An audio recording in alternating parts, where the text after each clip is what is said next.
जन स्वराज में ओपन है कि आप फॉर्म भर सकते हैं अगर चुनाव लड़ने के इच्छुक हैं। और जाइए अपने क्षेत्र में घूमिए, प्रचार प्रसार कीजिए, अपनी बातों को रखिए। उसके बाद से सर्वे होगा। 3 लेयर्स ऑफ सर्वे है। पहले जो इनके पदाधिकारी होंगे, प्रभारी होंगे, वो सर्वे करेंगे। फिर यहाँ का जो इलेक्शन वाले 7 मेंबर्स कमेटी है वो उसका सर्वे करेगी। तो में होता है, सारी पार्टी में एक ही कैंडिडेट थोड़ा ना होता है, बहुत सारे कैंडिडेट रहते हैं उनके। लेकिन बाकी पार्टियों में आप देखिएगा तो इतने ज्यादा लोग जो है वो प्रत्याशी नहीं होते। तो जन स्वराज की एक पॉपुलैरिटी है ना कि जो टिकट के लिए लोग फाइट कर रहे हैं, लड़ाई कर रहे हैं, डिसाइड करेगी। अब प्रशांत जी पहले ही बोल चुके हैं, अब पार्टी जिसको डिसाइड करेगी उस पे उसके नेतृत्व में सरकार बनेगी। जहाँ पे हमारे संगठन भी नहीं बनी थी, बात हो संगठन भी नहीं बनी थी, उसके बावजूद भी हमने 10% वोट लाकर एक रिकॉर्ड बनाया है। अभी तो हमारे पास पर्याप्त समय है, लोग क्षेत्रों में घूम रहे हैं, सारा संगठन बन गया है। अब बस सिंबल का इंतजार कर रहे हैं। किसी भी राजनीतिक पार्टी की यानी एंट्री नहीं होने वाली है जन स्वराज में अब नहीं। जय हिंद, जय भारत। मेरा नाम है सतीश सिंह। आपको बता दें कि बिहार में इस साल चुनाव है। राजनीतिक पार्टियां जो है वो तरह तरह से लुभावने वादे कर रही हैं। कोई कह रहा है कि अगर हमारी सरकार बनती है तो महिलाओं को माई बहन योजना के तहत 2500 रुपए दिए जाएंगे। वहीं नीतीश कुमार जो है एक बार फिर महिला संवाद यात्रा के लिए निकल गए। जन स्वराज की ओर से लगातार ये भी जो है ग्राउंड पे यात्राएं किया जा रहा है और लोगों को जोड़ने की कोशिश की जा रही है। तो आखिर ऐसे में जनता जो है वो बहुत ही कंफ्यूज है कि आखिर चुना जाए तो किसको चुना जाए। इसी तमाम मुद्दों को लेकर हम बातचीत करेंगे। हमारे साथ जन स्वराज पार्टी के नेता कहें और प्रवक्ता कहें, ये दोनों हैं, क्योंकि नेता भी हम इसलिए कह रहे हैं कि गोपालगंज के बोरो विधानसभा से जो है ये दावेदारी भी पेश कर रहे हैं, वही दूसरी ओर पार्टी के प्रवक्ता के रूप में भी ये कार्यरत हैं। तो इनसे सीधे हम बातचीत करेंगे कि इस बार का जो चुनाव है त्रिकोणीय मुकाबला है, कैसा क्या माहौल होगा। इस बार जन स्वराज का माहौल बहुत अच्छा रहेगा।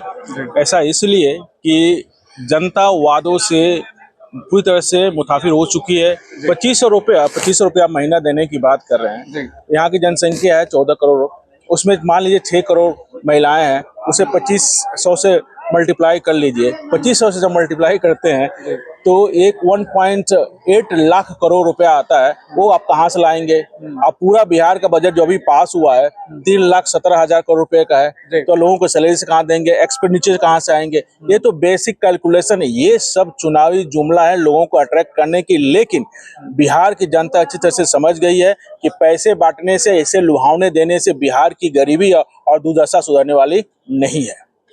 लेकिन सबसे बड़ा सवाल ये भी है कि जन स्वराज को भी लगातार बातें कही जा रही हैं विपक्षी पार्टियों की ओर से, और जनता भी ये जानना चाहती है कि जन स्वराज जिस तरीके से 12,000 कुछ प्रत्याशियों को जो है नामांकन तो भरवा दिया है, नामांकन पर्चा, लेकिन टिकटों का शेयरिंग किस बेस पे होगा, कैसे किसको टिकट दिया जाएगा।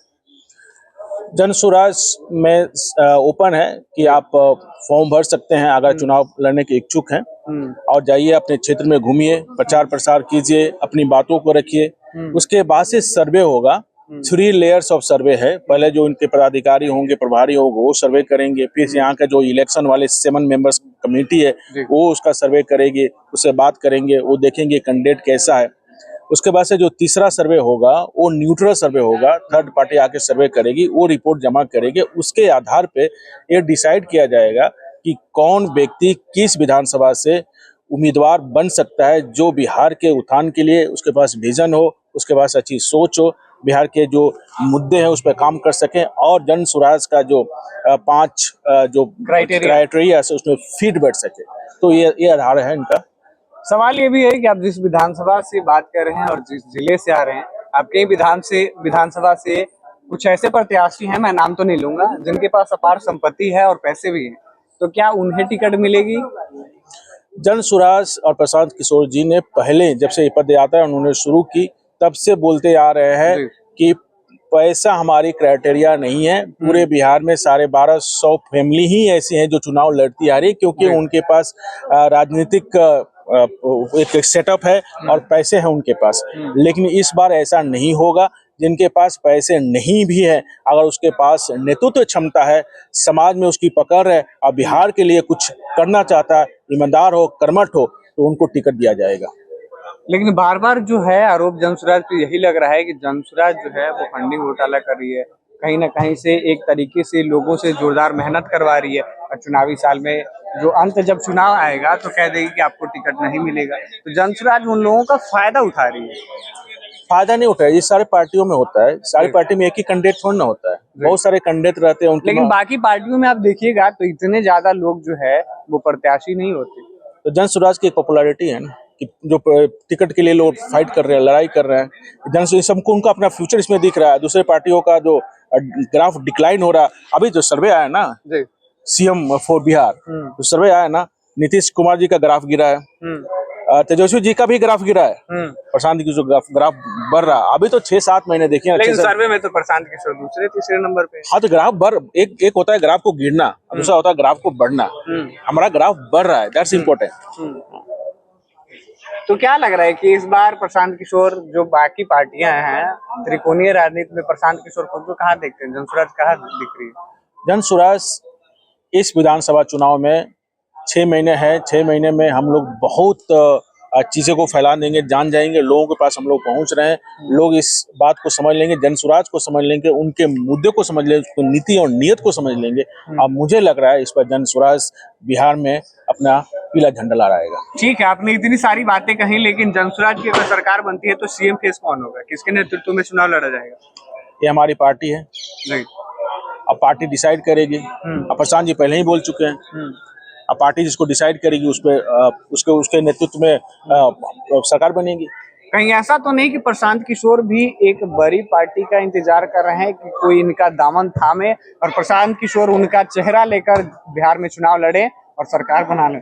एक बार नहीं, प्रशांत किशोर जी ने कई बार कहे कि हम किसी से गठबंधन करने नहीं जा रहे हैं, कोई अलायंस करने नहीं जा रहे हैं, हम अकेले चुनाव लड़ेंगे। पिछले बार भी अकेले चुनाव लड़े, बहुत ही कम समय में 10% वोट को हमने कन्वर्ट किया, जहां पे हमारे संगठन भी नहीं बनी थी। बात हो संगठन भी नहीं बनी थी, उसके बावजूद भी हमने 10% वोट लाकर एक रिकॉर्ड बनाया है। अभी तो हमारे पास पर्याप्त समय है, लोग क्षेत्रों में घूम रहे हैं, सारा संगठन बन गया है, अब बस सिंबल का इंतजार कर रहे हैं। किसी भी राजनीतिक पार्टी की यानी एंट्री नहीं होने वाली है जनसुराज में? अब नहीं, इसकी कोई संभावना दूर। नेता आ सकते हैं? देखिए, ये ओपन है ना, ये राजनीतिक दल में हर नेता आते हैं जाते हैं, इसमें कोई नई बात थोड़ी ना है। तो ये थे आपके बीच तमाम बातें जो आपने सुना और साफ तरीके से भी देखा कि चुनावी साल है, किस तरीके से राजनीतिक पार्टियां जो हैं वो अपने अपने तरीके से जो है वो प्रलोभन देने का काम कर रही है। हालांकि अभी समय बहुत है, अब देखते हैं कि ऐसे में क्या कुछ चुनावी साल है तो होता है। अभी के लिए फिलहाल इतना ही। जय हिंद।